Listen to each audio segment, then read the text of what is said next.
নমস্কার বন্ধুরা, এই ভিডিওতে আলোচনা করব জিআরএসি অর্থাৎ Garden Reach Ship Builders Limited এই শেয়ারটিকে নিয়ে। শেয়ারটি কাজ করে ডিফেন্সে অর্থাৎ শিপ বিল্ডিংয়ের উপরে, কিন্তু শেয়ারটির গ্রাফ ক্রমশ পড়ছে। বর্তমানে প্রায় 2350 টাকার কাছাকাছি দাঁড়িয়েছে। এবারে দেখুন, কোনো শেয়ারে যদি আমরা ইনভেস্ট করতে চাই বা ইনভেস্ট করে থাকি, তাহলে সবার প্রথমে আমাদের ফান্ডামেন্টাল দেখতে হবে এবং তারপরে টেকনিক্যাল দেখতে হবে। তো ফান্ডামেন্টাল এবং টেকনিক্যাল বুঝিয়ে বলবো যে বর্তমানে শেয়ারটির ফান্ডামেন্টাল খারাপ না টেকনিক্যাল খারাপ, বা কোন সমস্যার জন্য শেয়ারটি পড়ছে। কারণ বর্তমানে বহু মানুষ ফেঁসে বসে আছেন এবং আপনারা অনেকেই আমাকে কমেন্ট করছেন বা মেসেজ করছেন। বাট তার আগে, ভিডিও শুরু করার আগে আপনাদের রিকোয়েস্ট করব, প্লিজ ইনভেস্ট শিখুন চ্যানেলটিকে সাবস্ক্রাইব করে রাখুন, ভিডিওটি ভালো লাগলে লাইক করুন এবং কমেন্ট করে জানান আপনি কোথা থেকে ভিডিও দেখছেন বা পরবর্তীকালে কোন শেয়ার নিয়ে অ্যানালিসিস ভিডিও দেখতে চান। এবং আপনি যদি পার্সোনালি আমার সঙ্গে যোগাযোগ করতে চান, কোন শেয়ারে আপনি ফেঁসে আছেন, সেই শেয়ার ভালো না খারাপ জানতে চান, তাহলে সিম্পলি আপনি আমাকে হোয়াটসঅ্যাপ নাম্বারে মেসেজ করতে পারেন। নিচে হোয়াটসঅ্যাপ নাম্বার পেয়ে যাবেন বা ডিসক্রিপশানে নাম্বার পেয়ে যাবেন। ওকে, দেখুন, শেয়ারটির আমরা প্রথমে ফান্ডামেন্টাল অ্যানালিসিস করছি।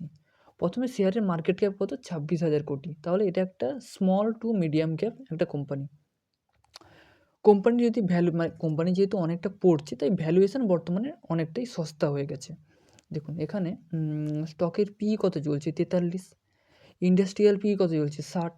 তাহলে বর্তমানে শেয়ারটি কিন্তু খুবই ওভার ভ্যালু হয়ে আছে, অর্থাৎ এটা একটা ভালো পয়েন্ট। ওকে, এবং আরওসি কত? 36। এবং এই কোম্পানির আরওই যদি আমরা দেখি তাহলে 27। তো এই রেশিওটাও ভালো, এই রেশিওটাও ভালো, দুটো রেশিও খুবই ভালো। ওকে, এরপর যদি আমরা দেখি প্রোমোটারের হোল্ডিং, সেটাও 75%, এটাও একটা ভালো দিক। পিইজি রেশিও 1-এর উপরে আছে, এটা একটা ভালো দিক। এরপরে আমরা দেখব যে কোম্পানির এফআইআই হোল্ডিং আছে 3%, এটা একটা ভালো দিক। ডিআই হোল্ডিং প্রায় 2%-এর কাছাকাছি, 1.99, এটাও একটা ভালো দিক। সেলস গ্রোথ 43%, এটাও একটা যেমন ভালো দিক। প্রফিট গ্রোথ 60%, এটাও একটা ভালো দিক। তাহলে ফান্ডামেন্টাল যতগুলো আমি রেশিওগুলো দেখাচ্ছি, প্রত্যেকটা রেশিও কিন্তু খুবই ভালো। এবং ডিভিডেন্ড, হ্যাঁ, ডিভিডেন্ড কোনো কিছু দিচ্ছে না, ছোটো কোম্পানি কী ডিভিডেন্ড দেবে। ইপিএসও ঠিকঠাক আছে। ফেস ভ্যালু যদি আমরা দেখি, ফেস ভ্যালু 10, ভবিষ্যতে স্প্লিট হওয়ার সম্ভাবনা আছে। তো দেখুন, ফান্ডামেন্টাল যত রেশিও, এই রেশিও দাঁড়ান দেখেছি, এই রেশিও হোক, এটা হোক, সমস্ত রেশিও কিন্তু ভালো। এবং যদি আমরা দেখি এই কোম্পানির কোয়ার্টারলি রেজাল্ট দেখুন, সেলস যেখানে আগের বছর সেপ্টেম্বর কোয়ার্টারে কত ছিল? 1153। এই বছর কত এসেছে? 1677, 1677। তো সেলসটা এয়ার অন এয়ার খুব বেশি বাড়েনি, প্রায় ফ্ল্যাটই আছে। কিন্তু যদি অপারেটিং প্রফিট দেখি, আগের বছর কত ছিল? 69, এই বছর কত এসেছে? 156। তো জিনিসগুলো কিন্তু খুব বেশি খারাপ নয়, যে জিনিসটার জন্য শেয়ারটা পড়ছে। ওকে, তবুও শেয়ারটি পড়ছে। এবং দেখুন, এখানে আমি চার্টে যদি আসি তাহলে দেখতে পাবেন শেয়ারটি তাদের যে 200 ডিএমএ, অর্থাৎ এই যে কালো লাইনটা, এই লাইনকে ব্রেক করে নিচের দিকে পড়ছে। মানে কিছু টাইম আগে যখন শেয়ার বাজারে ক্র্যাশ ছিল, শেয়ার ভয়ঙ্কর পরিমাণে পড়ছিল, তখনও পর্যন্ত কিন্তু এই লেভেলকে ব্রেক করেনি। এখনও কিন্তু সেই লেভেলকে ব্রেক করে নিচের দিকে নামছে। তাই টেকনিক্যাল চার্ট প্যাটার্ন কিন্তু খুবই খারাপ। এই শেয়ারের খুবই খারাপ, আপনারা নিজেরাই দেখুন। এখানে আমি 1 ডের ক্যান্ডেল খুলে রেখেছি।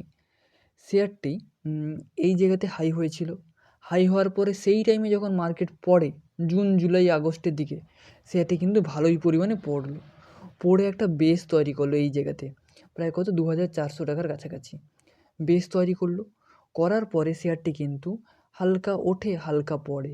তারপরে কিন্তু শেয়ারটি ওঠার চেষ্টা করলো, প্রায় 3000 টাকার লেভেলকে টাচ করলো। তারপরে আবার পড়া শুরু করলো।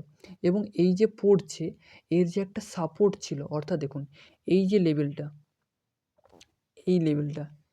এই লেভেলটার কাছাকাছি কিন্তু দাঁড়িয়ে আছে, বা এই সাপোর্টকে ব্রেক করে নিচের দিকে পড়ছে।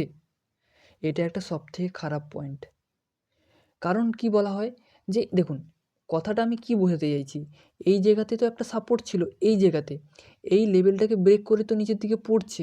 এই যে নিচের দিকে পড়ছে, তো বলা হয় টেকনিক্যাল লেভেলে যখন কোনো সাপোর্টকে ব্রেক করে কোনো শেয়ার নিচের দিকে পড়ে, তাহলে সেই শেয়ারের মধ্যে কিন্তু আরও ডাউন সাইড মুভমেন্ট হতে পারে। দেখুন, আমি কোনোভাবে আপনাদের বাই সেল রেকমেন্ড করছি না, সেটা আমার কাজও নয়। কিন্তু আমি টেকনিক্যাল ভাষাটা আপনাদের বুঝিয়ে বলছি, যখন কোনো শেয়ার তাদের সাপোর্ট লেভেলকে ব্রেক করে নিচের দিকে পড়ে, তখন কিন্তু আরও পড়তে পারে। এবারে হ্যাঁ, আপনাদের প্রথমে যেটা দেখালাম যে কোম্পানির ফান্ডামেন্টাল খুব ভালো।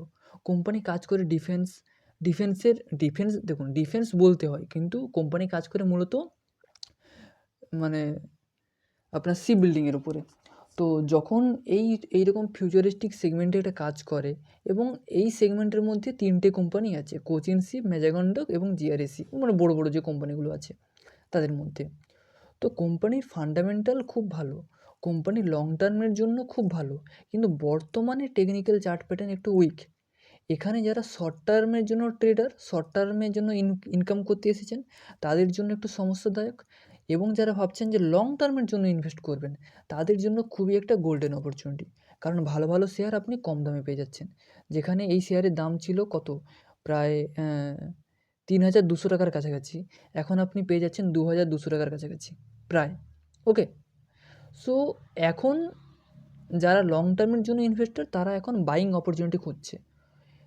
তো ক্লিয়ার কাট বোঝা গেল যে বর্তমানে জিআরএসি শেয়ারের টেকনিক্যাল চার্ট প্যাটার্ন দুর্বল, উইক, পড়ছে, হয়তো আরও পড়তে পারে, যদি মার্কেট খারাপ থাকে তাহলে আরও পড়তে পারে। কিন্তু যারা লং টার্মের জন্য ভাবছেন, ভাবনা চিন্তা করছেন যে 1 বছর, 2 বছর, 3 বছর, 5 বছরের জন্য, তাদের জন্য বর্তমানে জিআরএসি খুবই সুন্দর একটা সস্তা দামে চলছে। এই টাইমে অনেকটা ডিসকাউন্ট প্রাইসে চলছে। বোঝা গেল? বেশি ক্লিয়ার কাট বলতে গেলে আমার ইউটিউব চ্যানেল ডিলিট হয়ে যাবে। আপনি যদি আমার সঙ্গে পার্সোনালি যোগাযোগ করতে চান, তাহলে হোয়াটসঅ্যাপে যোগাযোগ করতে পারেন। দেখা হচ্ছে পরের ভিডিওতে।